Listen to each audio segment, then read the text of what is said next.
Welcome, everybody, to the second Saturday's poetry reading hosted by Kathy Donnelly. This is your moderator, Dan Kerr. It's my privilege to be with you today. We do start fairly promptly at 11 o'clock. If you would like to have one of your poems read during the open read, please put it in the chat function, and we will recognize you in the order that you volunteered. Please keep your microphone muted, although Judy has a great poem about barking dogs and ringing phones. Please keep, out of respect for the other poets, please keep your microphone muted unless it's your turn to read. Feedback is a gift, so if you have any feedback, if you like what we did, if you don't like what we did, if you think we could do this better, Kathy and I have been doing this for now about 4 years, Kathy, but we can always improve. So if you have feedback, please send it on just to that email there, and we promise to listen and reflect on whatever feedback you send. We go from approximately 11 to 12, depending upon how many people want to read. Sometimes we go a little bit over, but past experiences is we generally end around 12, maybe 12:10. So I'll get you settled. I'll turn you over to Kathy, who will read a poem and also have some opening comments. And Kathy will introduce our featured poet, Rosie Wiesner. We're very glad to have her with us today. Then the open read, and then Rosie will come back from an encore. And then Kathy will do some concluding remarks and also announce the poet that we have for July. This is one of several outreach programs that All Souls is privileged to host. I recognize you're here for poetry, not for evangelization, but I'll mention three things that we do that are widely attended by your fellow poets. So we do concerts once a month. This happens to be the two musicians, recent doctoral alumnus from Stony Brook University, who performed on June 1st. So we do concerts every month. We do poetry every month. That's a picture when we did it in the church. Since COVID, we've been doing it virtually, and there are many advantages of doing it virtually. And anyone who had a long commute knows the advantages. And also, church is at the top of a hill, so having it virtually gives people an opportunity who couldn't make it up the hill to participate. We also do, fourth Thursday of every month, we also do Native American drumming. If you'd like to learn more about those programs, just go to the website or just send me an email. Happy to give you more information, happy to invite you to those monthly events. Once a year, we combine Native American drumming, poetry, and music into one very special concert poetry reading, which we call Conversations of the Sacred. And I recognize I spelled sacred wrong. Yes, I know it's scared. I'll fix it. Sacred. It's not the scared, it's the sacred. And what we do here is we combine them all. This was the brainchild of Carmen Bugan, and many of you know Carmen is a poet and a scholar. He came up with this idea, why don't we take some sacred poetry that resonates with people? Why don't we follow each sacred poem with some type of musical interlude? So we've been doing this now 3 or 4 years. The next one we've got is July 6th. So there's the cast. You'll recognize many of the poets on the altar there. You'll recognize. You'll also see our Native American drummer in the back row. You'll also see our All Souls organist there on the left-hand side. So this one is scheduled for July 6th. It's part of the Saturdays at 6 program, so it's at 6 o'clock. And you see some of the poets. So these are the poets who've volunteered to read this year. And so I'm pleased that, Deborah Hauser will be with us, and Carolyn Emerson and Mindy, and just about all of you are very local, very active in the local poetry community. You probably know most of these readers who'll be reading. And we refreshed the program this year. Carolyn Emerson changed the number of the readings, and also the musicians, Ford Queen in the back there. He's got a different musician with him this year, and he's refreshed a number of the musical interludes which follow each reading. And our Native American drummer has also made some refinements as well.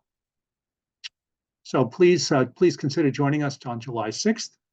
And then once a year, last thing I'll mention is once a year, we do an annual event to celebrate the role of the church in the community and also to raise funds to make the church handicapped accessible. When Stanford White designed the church in 1896, life expectancy in the US was less than 50 years. So they didn't give too much weight to accessibility. So if people can't make it up the hill, the church doesn't have a bathroom. So what the race and walk does is it raises funds to make the church accessible, and also celebrates all the things we do in the community. And there is a group each year. You'll recognize the 4 poets there. Once a year, there is a group called the Live Poets Society that walks each year under their banner. So please consider joining us for the race and walk on October 6th and being part of the Live Poets Society. So far, the Live Poets Society has been a group of walkers. Maybe at some point we'll get a group of runners as well. So again, it's my privilege to welcome you. And at this point, I will turn it over to Kathy, our host. Kathy, over to you. Good morning, everybody. Thanks for coming. I'm going to start with a poem by Mary Oliver. Her book is Devotions. And I think that's the name most poets know. So I thought I would choose something from her work. This is called Mindful. So much emphasis on mindfulness these days. My computer is full of it. And I thought this would be a good poem to read to all of us. Can everybody hear me? Yeah? Yes, you're loud and clear. Okay, very good. Mindful. Every day I see or hear something that more or less kills me with delight, that leaves me like a needle in the haystack of light. It is what I was born for, to look, to listen, to lose myself inside this soft world, to instruct myself over and over in joy and acclamation. Nor am I talking about the exceptional, the fearful, the dreadful, the very extravagant, but of the ordinary, the common, the verb drab, the daily presentations. Oh, good scholar, I say to myself, how can you help but grow wise with such teachings as these? The untrimmable light of the world, the ocean's shine, the prayers that are made out of grass. So that's Mary Oliver for us. How do you like that, Claude? To your question. So Rosemary Wiesner, spelled Wiesner. And as Rosie just explained to me, it's from Hungarian and Czechoslovakian that it would be pronounced that way. So Wiesner. She is a former middle school teacher, adjunct college instructor, community relations director, graphic designer, recycling coordinator, avid reader, book collector, sporadic scribbler, important, and now retired traveler, environmentalist, student, hospice volunteer, poet. Rosie reads at various Long Island venues. Her poems, West Meadow Beach, won a first prize from Long Island Performance Poets. Her poem, If You Want Dinner, won acceptance for Gallery North's juried exhibit, Poetry and the Art of Eating. Rosie has a BA in English Literature from Rosary Hill College in Buffalo, New York, an MS in Communications, Syracuse University Newhouse School, and currently enrolled in OLLI. For those who don't know about OLLI, it's OSHA Lifelong Learning Institute at Stony Brook University, Stony Brook, New York. Starts up again in September for people that are still interested in going to school, but don't need the credit. It's very reasonably priced. Not always in person. You can take as many courses as you want if you do it on Zoom. So I am very, very happy to have Rosie here to read her poetry to us today. And welcome, Rosie.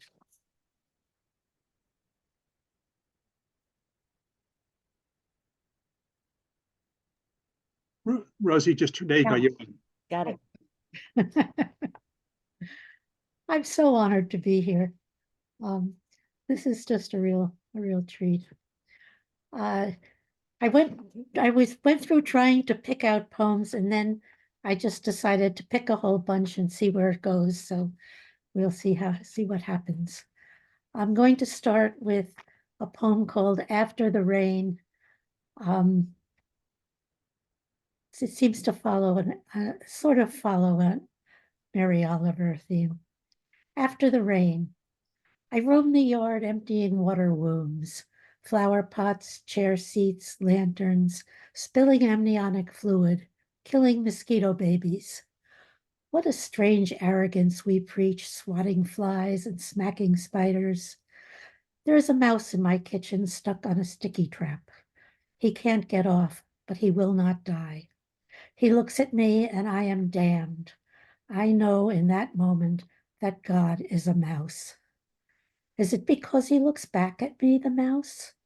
We cannot see the pleading eyes of larvae and smaller things, soul windows so small, our arrogance so large. There's no saving either of us now.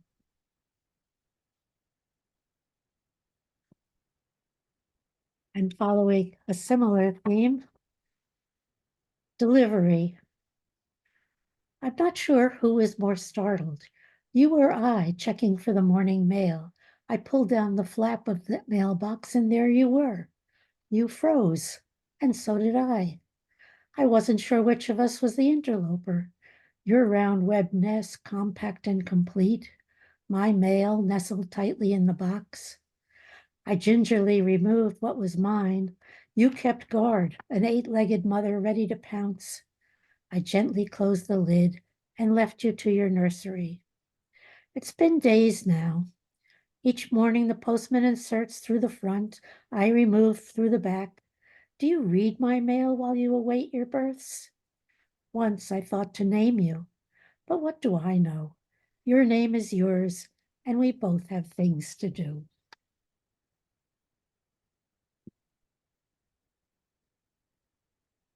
Geese. Sheesh, geese. Green poop machines. Snake-necked flapping attackers, knobby nose, beady eyes, greedy grabbers, silly feet. Yet their haunting cry on a cold November evening calls me to run down my driveway, heart crying, flailing my arms, and honking wildly, "Wait for me!"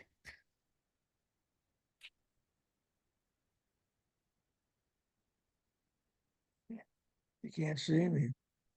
Switching. A life of consequence. I loved a man, more than one. I loved a child, and then another. I loved a field, a tree, a stream. I loved a dog or two or four. I loved some cats, and once two rats. I loved my friend, and then loved more. I had a job and did it well. I taught some children, nursed some sick. A life of consequence, I guess. I love. I think I did that best. Thank you. This is a poem about Noah's Ark. After the flood, we counted in twos, while mostly the animals dreamed.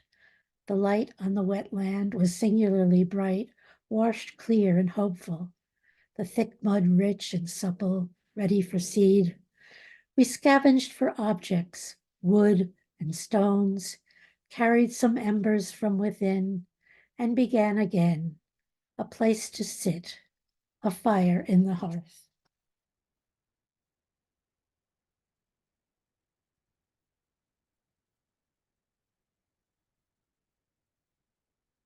We did a cross-country tour, and one of the things we did on that tour was a canyon run. And this is a poem about that experience. Canyon run. The raft, the river confined, deep between the canyon walls. 3 days on the water. We were put in at Craig, Colorado. No way out till Utah. The heaviness of primordial rock towered above us. The stark bound beauty, mesmerized lazy drift. Silky runs, boiling rapids, we bounced and laughed, confronted fear, held on tight. Got to know each other because we had to. But it was the evening of the first night. Sleeping bags unfurled on the tiny beach, fire embered down, the walls ever higher from our prone position. We knew what it was to be earthbound, the narrow highway of starlight high above, the moon's slow transit across the gap, and then darkness like no other.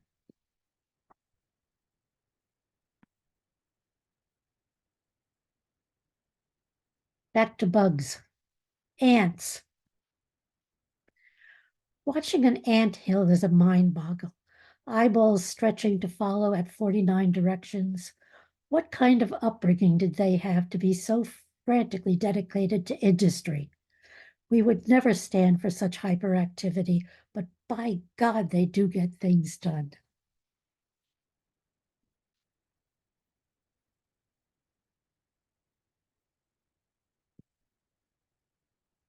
This is sort of a love poem. At the small Vermont inn, we nestled together in rusty harmony. There were others there, peripheral to our feverish coupling. Showered and happy, we descended for dinner, and there in the salad, a multitude of dwarf flowers blossomed freely. We scattered with abandon, they echoed our playful decadence. Joyful sinners, oblivious to the worldly concerns, we sat among the mundane guests, two nasturtiums blooming in a bed of mixed greens.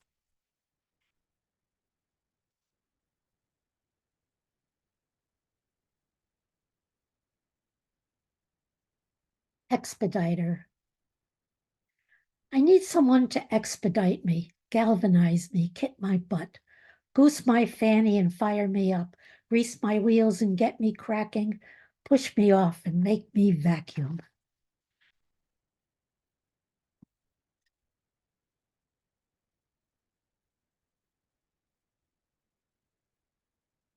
Gravity. Is gravity Earth's love clinging to us desperately, begging us not to leave? I lie on the ground and focus on where I am, flat on my back on the surface of a ball, whirling through space at unimaginable speed. My hands clutch grass. Earth holds me close as I age. Parts she loves individually, breasts, neck, thighs. The skin sack I bide in stretches slowly earthward, milked by time ever down. We're in the end, the gravity of an eternal embrace will own me wholly. Getting out of breath.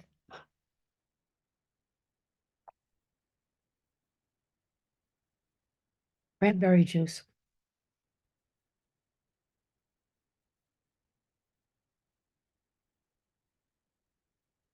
Chair. Four-legged butt shelf. Cushy-backed critter.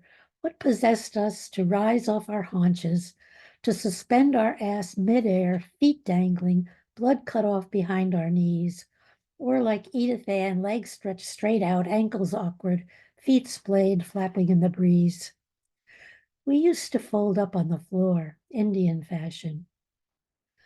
Loll on cushions, lay on mats. But now we sit straight-backed, semi-rigid, always creased in the same bend. I preferred the casual plop on the floor. Of course, I could do it then.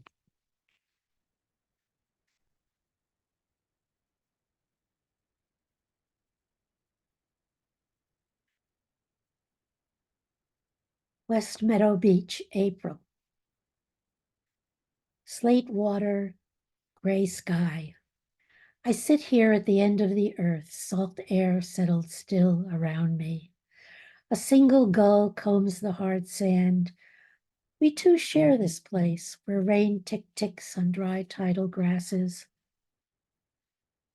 I pick at treasures strewn by wintered storms. A piece of wood, hatched egg cases, a feather lost among the velvet stones. There have been others here, periwinkle shells unleased for the season, mottled crab husks, their tenants gone for other shores. Some architect churns out these homes, now in pink, now in gray. In the tidal pools, green algae carpets the rocks. Beach straw lines the upper sand, harvested by earlier tides. Here and there, seaweed veils are left from some wild dance. The water waits the moon's pull. Nothing moves.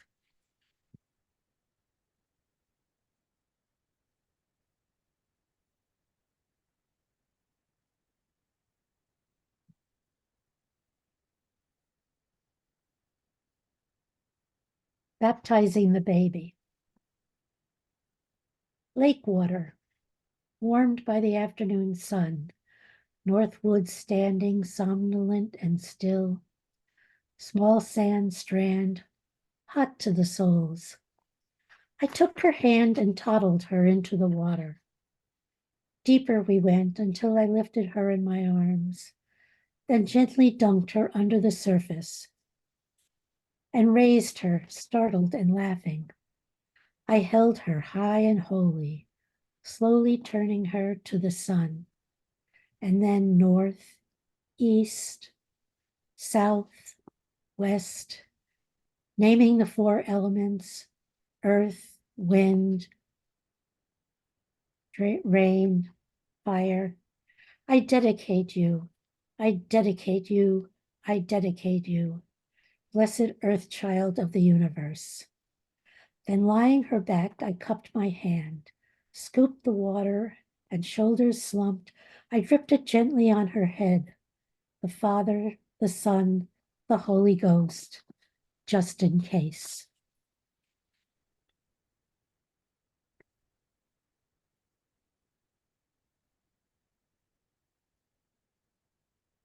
Billows. Evening in my driveway. I watched the clouds earlier filled with light. Their massive billows had climbed ever higher, like hearty laughter, soft peak meringues full like cream, harring up into the sky. Now deflated, worn out from their gaiety, they lay in dark peace, backlit by moonlight, languid, drifting, eating plums and drinking dusky wine.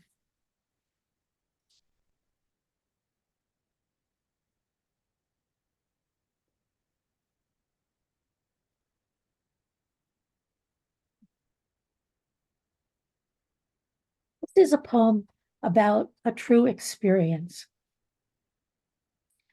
I went to visit a farm that a friend of my brother owned, and they had a policy that if you had dinner, or if you wanted dinner, you had to do the chicken. Do the chicken meant you had to process the chicken, the full process. So, not wanting to embarrass my brother, I did the chicken. It was a very traumatic experience. Not one I would ever do again, I might add. But I did it. If you want dinner, you have to do the chicken. You need to know where your food comes from. I'm escorted out back where the chickens peck and scratch. First task, catch one. I run around like, hate to say it, a chicken with its head cut off. A Keystone comedy if you don't think about the final scene. Finally, I sprawl on the ground, catching the legs of my frantically squawking Mark. The farmer raises me up, escorts me to the chopping block, a thick stump showing grim signs of previous use. I'm handed a short-handled axe. No instruction needed. Stomach in knots, hands shaking, and destined for hell, I clutch struggling legs and lay the flapping sacrifice across the altar. I raise my arm and whack. Twice. My heart stops. The chicken's does not. I let go and it staggers headless and then falls. I stand stunned, then prodded by the farmer. I am led to the kitchen to pluck and dress the offering. I look at my food differently now. Like I said, not an experience I would repeat, but I do look at my food differently now.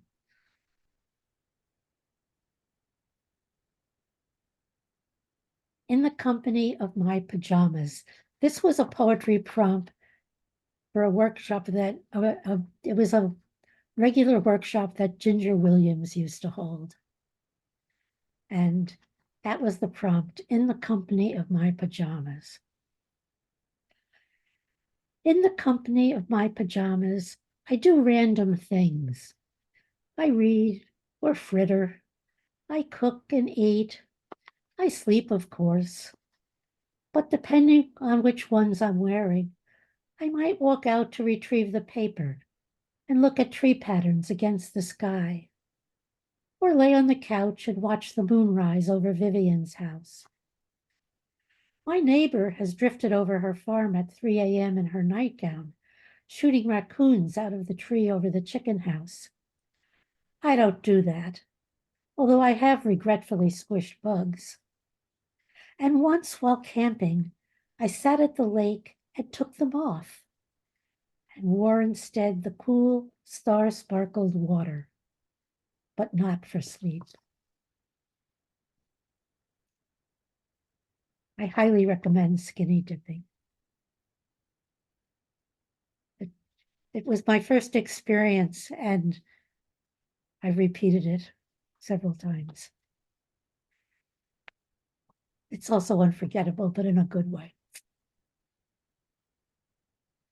I spent 2 weeks in Ireland by myself and rented a car and drove all over. And at one point, I rented a small stonecutter's cottage on top of the hills, above a castle and above the cliffs of Moher. And it was a very magic place to me. And the first night I was there, there was this beautiful storm, and days driving up and down the hill over the valley, there were rainbows that would move back and forth across the valley below. And they were like animals, because I was actually looking down on some of the storm clouds, and they were like little clouds, and they would just cruise across the valley, and there might be another one going this way, and rainbows underneath them. It was the most extraordinary thing to see. And this was a poem I wrote about leaving Doolin. Clouds nestle softly in the valleys below, laze in the morning, then kiss the fields and slowly rise. Earth's gentle tip towards the sun makes dim the embers still glowing in my hearth. I too will rise and slowly dress. This is the leaving day. All is the first time again, because it is the last. I will pack carefully. Colors of dawn outside my door, the sun on the fields above Donegal, rainbows roaming over hills, Burren rocks mighty and gray, the taste of butter on thick brown bread, hearty songs in cozy pubs, lashing rain and howling wind. All will fit into my heart. No added charge for weight.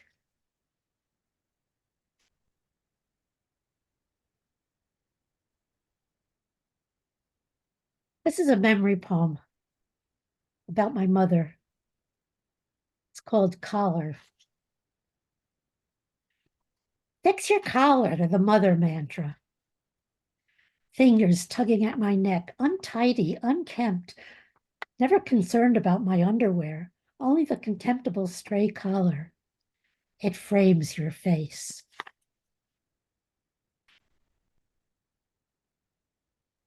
Used to drive me crazy. That and pull your socks up. That was the other one. Pull your socks up.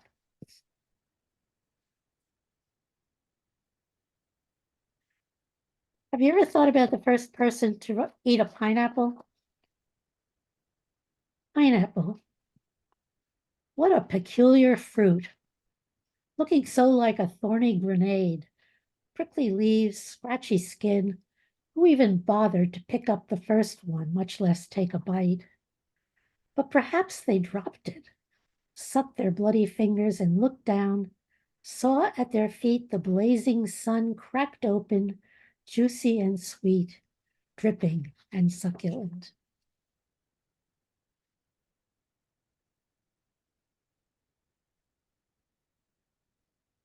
This is a poem for my daughters. Look me in the eye and tell me, do I smell funny, like some people do as age creeps in? Do I ramble incoherently when I'm not sure of the answer? Have you noticed that sometimes I walk funny, a little lopsided, and that I forget things you know for sure you told me? That I lose my keys on a regular basis and sometimes stand in front of the refrigerator and then remember I'm looking for my shoes. I know I often tell you the same story several times, but do I complain too much when my body hurts? Please look me in the eye and tell me it's kind of cute, in a way, and that you know that inside I'm still 23.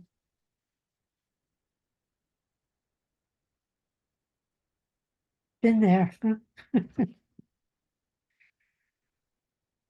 Doors. Entering, leaving. Not important. Threshold is where the action is. The decision to halt. The moment of oblivion, the space between possibility or nothingness, where the silence of your soul speaks. Stand and listen. It is you that you hear.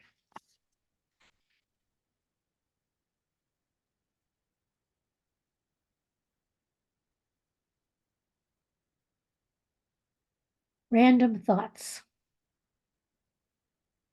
We live in our own spaces, floating entities of existence, beating and touching like clouds or molecules.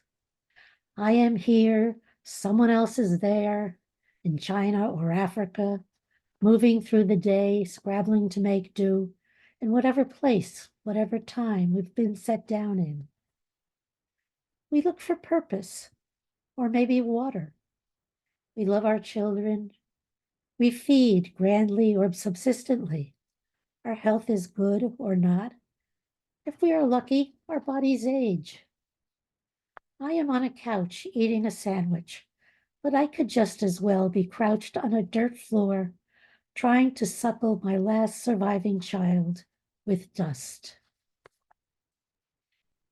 Rosie, you probably have time for one more before the encore. Okay.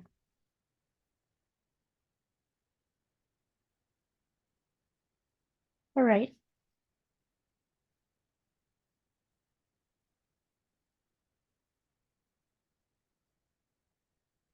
I'll do a funny one.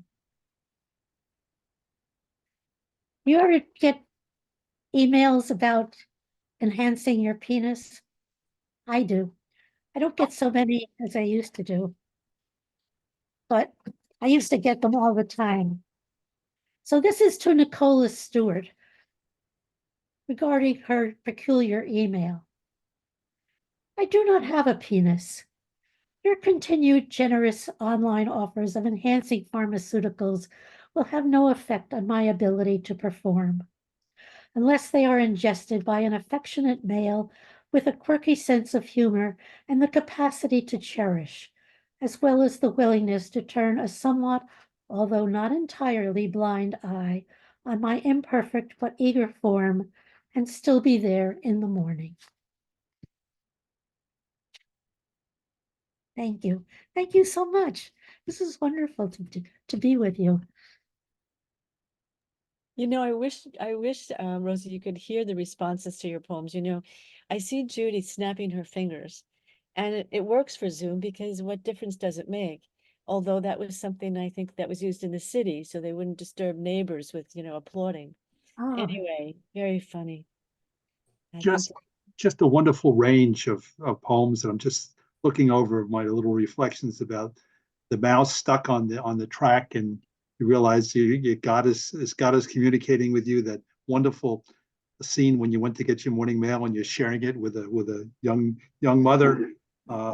Noah's the picturing of the animals after Noah's Ark, how the ability of ants to get things done, the expediter waiting for you to expedite getting going on your vacuuming, you know, the chair being referred to as a four-legged butt shelf, terminology I've never heard. That baptism is beautiful.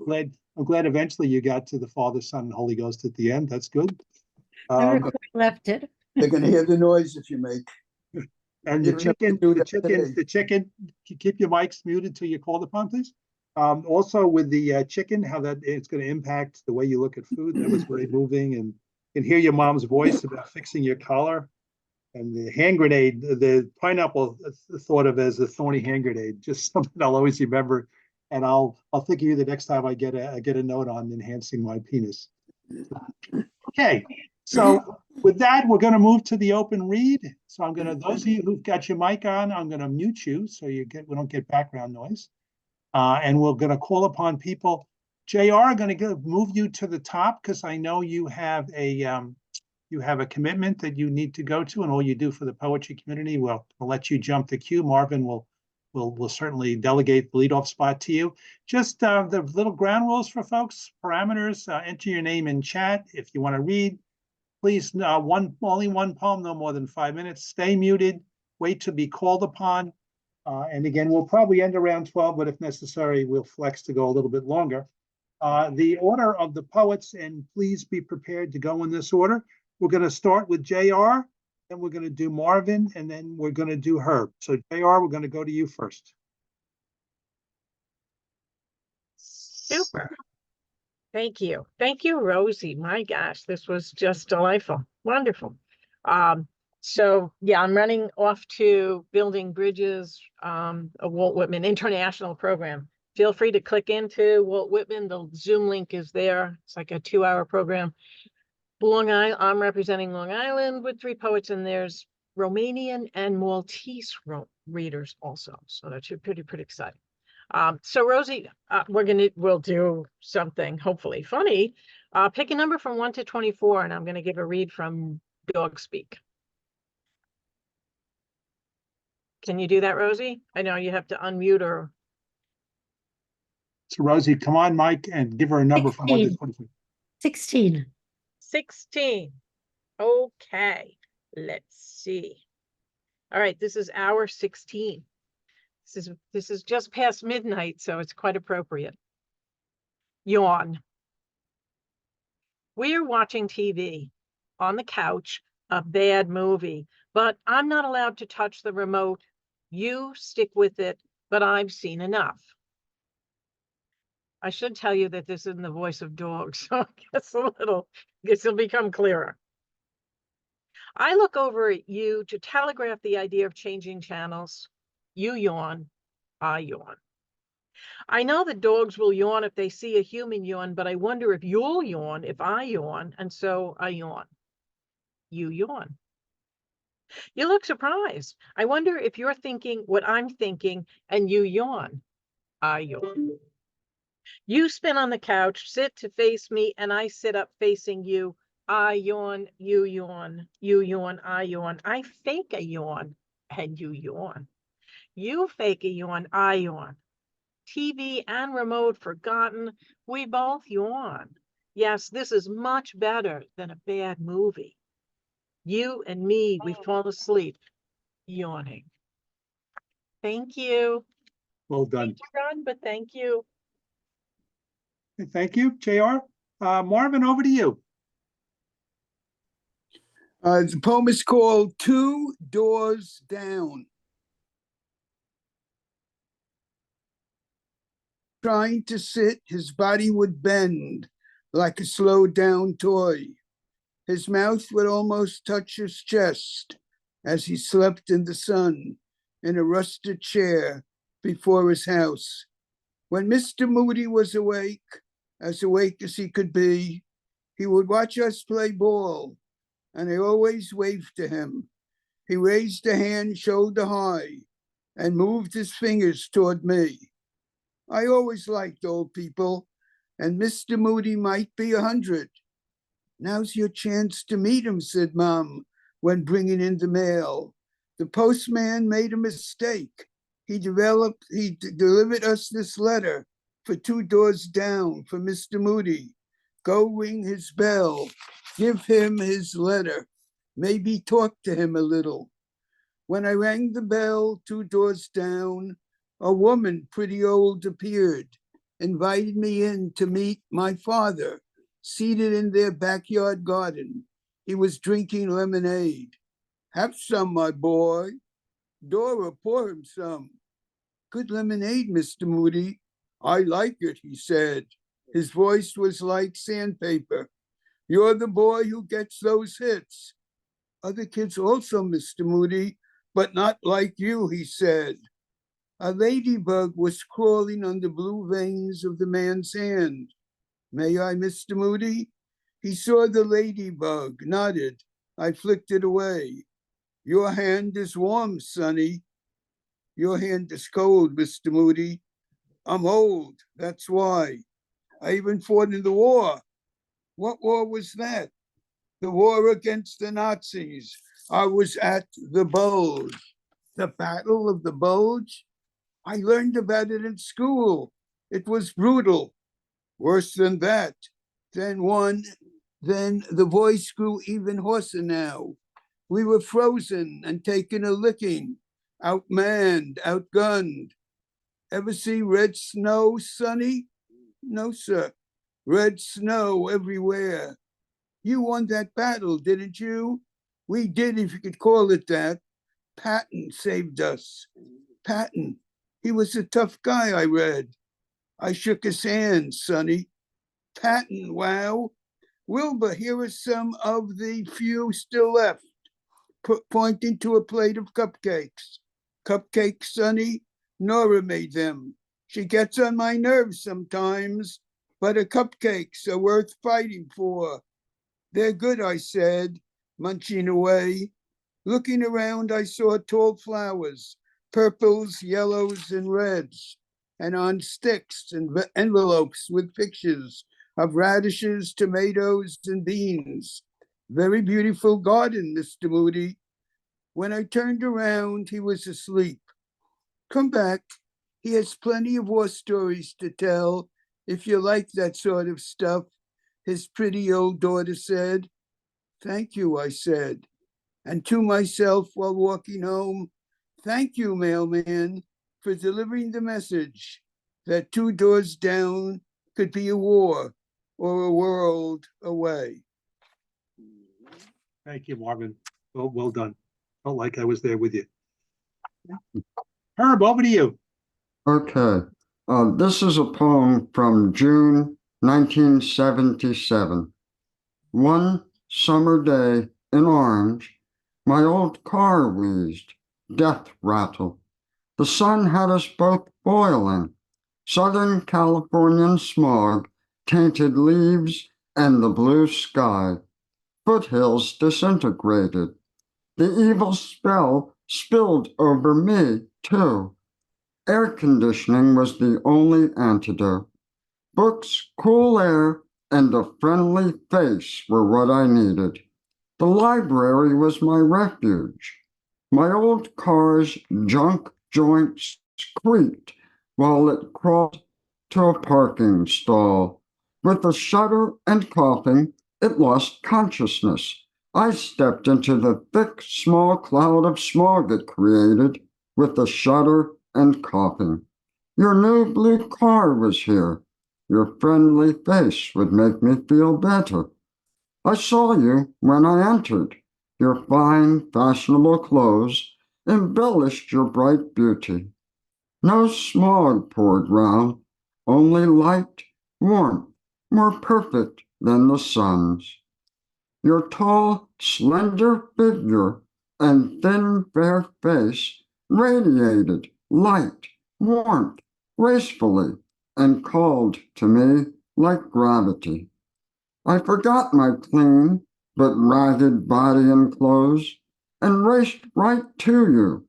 Your large white smile lit clouded thoughts, feelings, melting them gently. Hello, was all I said. Unused to such light, I could barely look at you. Love, however, turned my head. The desk between us bothered me. This barrier's been more difficult to destroy than those nearby foothills that strong smog simply disintegrates. While looking down at the desk, I noticed a large diamond ring I hadn't seen before. Your lovely, slender fingers don't need any diamonds. They are much more dear to me than mere diamonds. Herb, I got engaged, you said, noticing that I had noticed. Hey, great, I sighed. I can recall one thing else. My old car finally died. Thank you. Thank you, Herb. Well done. Okay, next we have Don, followed by Claude, followed by Mike. Don Billings, over to you.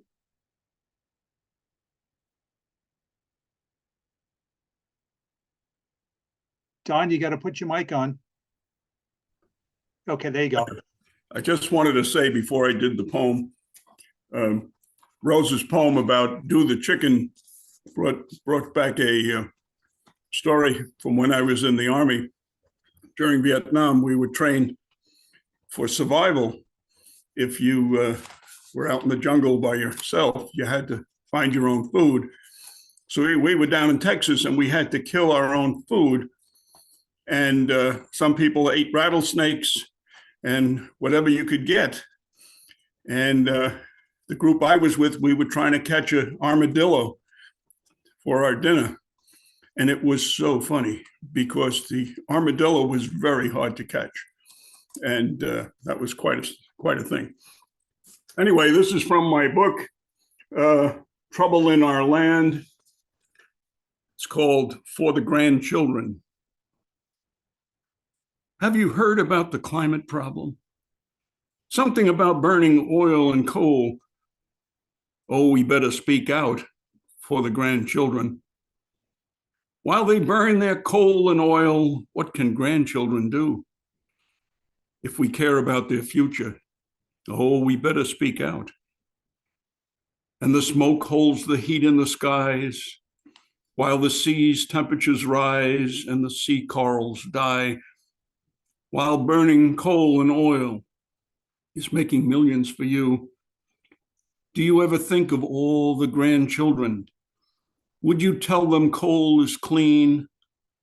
Would that really be true?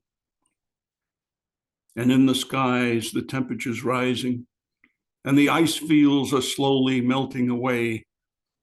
Seas are rising, bigger storms are crashing, smashing, while you're letting carbon stream to the skies. Oh, the oil and coal have the money. They like to spread it around. Will we let them buy Congress? Let lobbies write the rules? Let's listen to science. Oh, Congress, let's not be fools. It's our grandchildren's future.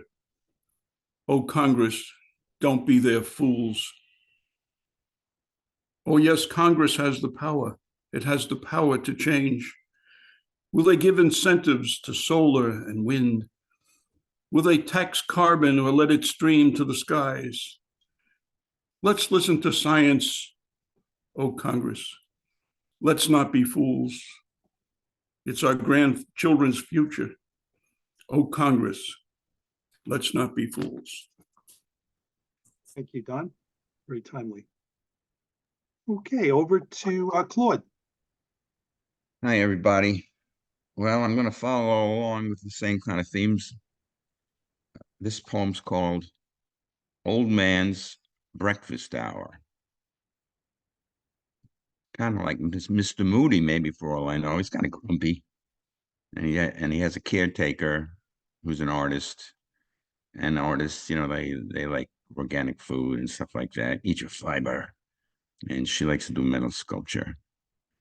And I use the word glyphosate, which they used to call glyphosate. This poem was written in 2004, and they cut a couple of letters off. Anybody like to drink their soy milk? Not too many takers, Claude. Okay. Old Man's Breakfast Hour. Just finish that project and then help me, because the wings are flapping around your barnyard and the chickens are squawking. You make such a racket banging and drilling that metal apparel. but soon your arms can rest. Use your mind to keep your feet for running. The roosters feel the axe before it snaps. Their gizzard gargles. The lizard lurches into the trap, dizzy on mercury glyphosate. I want to get up, eat some breakfast after that apoplectic attack paralyzed my dementia. Maria Demona poses in your copper kimono.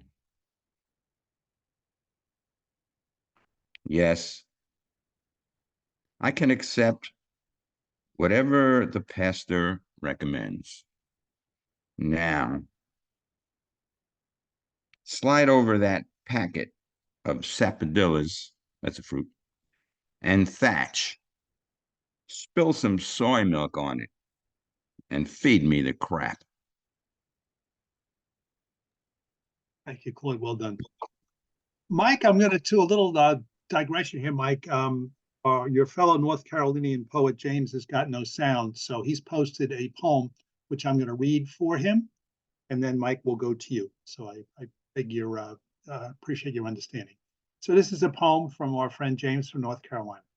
It's called Deluge of Soldiers at Normandy. Did seem to be so much suspense, Normandy would make a difference, where each soldiers were all on edge, having looked up at a high ledge. Hitler did possess a deluded dream, being best to reign so supreme. Preparing soldiers had set own pace, approached the shore, making much haste. Soldiers' bodies would become wet, and as closer to shore they would get. Filled with fear and started tremble, flying flag was such a great symbol. Many mighty soldiers were selected, much from them had been expected. On beckoning beach eventually landed, by a leader each one was commanded. Finally, forever war was over and done, as they saw a setting of another new sun. Beloved who there had been so brave, gallant soldiers gave all in a grave. Thank you, James. And James, Claude, James comments that your mustache looks like it's growing longer and longer. So James's voice will be always heard even when his microphone is not working. Okay, Mike, over to you. Okay, this is a poem about prompts. I woke up last Saturday morning and this poem was pretty much all together right there in my head. Got out of bed, got to the laptop, started typing. It's called Father's Day Prompts. Tell us about your father. That prompt pops up every year about this time. As a writer, as a poet, I should relish that prompt. Pick up pen and paper and write. But tell us about your father. What did he sound like? When he scolded you? When he hugged you and told you he loved you? Was there a twinkle in his eye? Tell us about your father. Did he seem larger than life to you? Was he a big man? Was he a thin man? Are you a carbon copy of him? Tell us about your father. Was he a hard-working man? Were his hands calloused or smooth when he shook your hand? You know, you can tell a lot about a man by the way he shakes hands.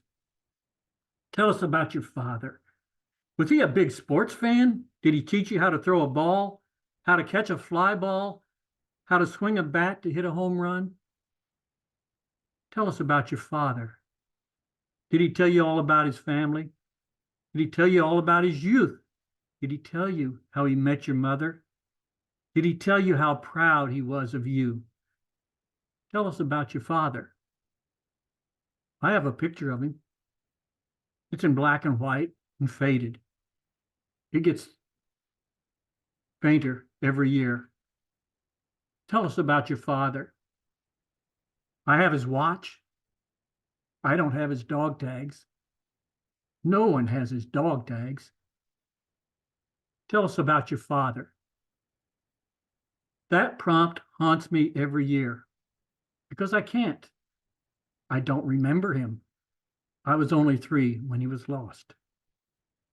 Thank you. Very moving, Mike. Well done.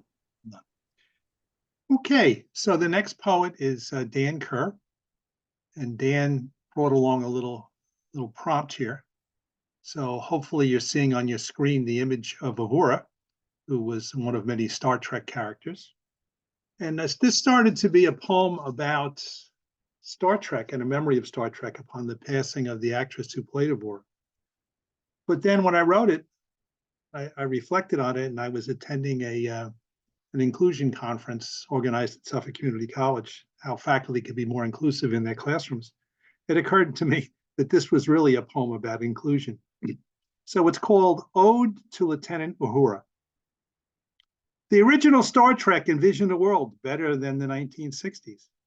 The leadership team. Here, but they can't hear me. James, if you would just turn off your mic, please. The original Star Trek envisioned a world better than the 1960s. The leadership team of the Enterprise was diverse, and women were in positions of power. The Starship Enterprise mission was to seek out new life, to boldly go where no one has gone before. No one went more boldly than Uhura. She participated in the first interracial kiss on American TV, told Abraham Lincoln why things were better in her century than his, explained to Captain Kirk the impact of Jesus, the impact Jesus had on a planet that believed in him. Ebony magazine described Uhura as the most heavenly body on Star Trek.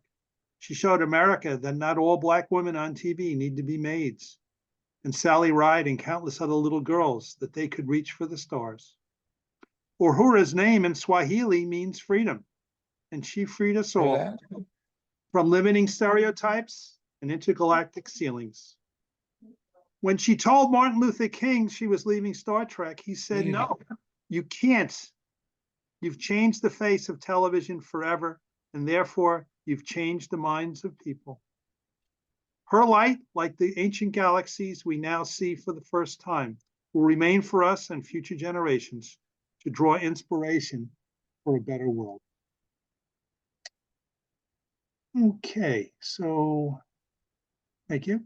So we've gone through all of the reading. James, you were in and out. I read your poem for you. Is there anyone else who wants to read? Kathy, would you like to read before we bring back You read my poem Rosie? Rosie, I read your poem, James. Kathy, would you like to read? Sure. I have What about Shu? Well, we'll get to everybody. We'll get to everybody. Oh, Go ahead, Kathy. Go You ahead. know what? Let's do that first. Is there anyone who hasn't read? Shu, do you want to read a poem? Shu, would you like to read, Shu? Oh, yeah. Okay, go ahead. So, let's go to Shu, and then we'll go to Kathy, and then anyone else. Go ahead, Shu. so I post my poem in the chat so you can read along. The title is Without. Without stars, the night is engulfed in endless darkness. Without wind, clouds lose their freedom. Without clouds, the sky became a boring blue color. Without leaves, the flowers are incomplete. Without you, my life loses its color. Thank you.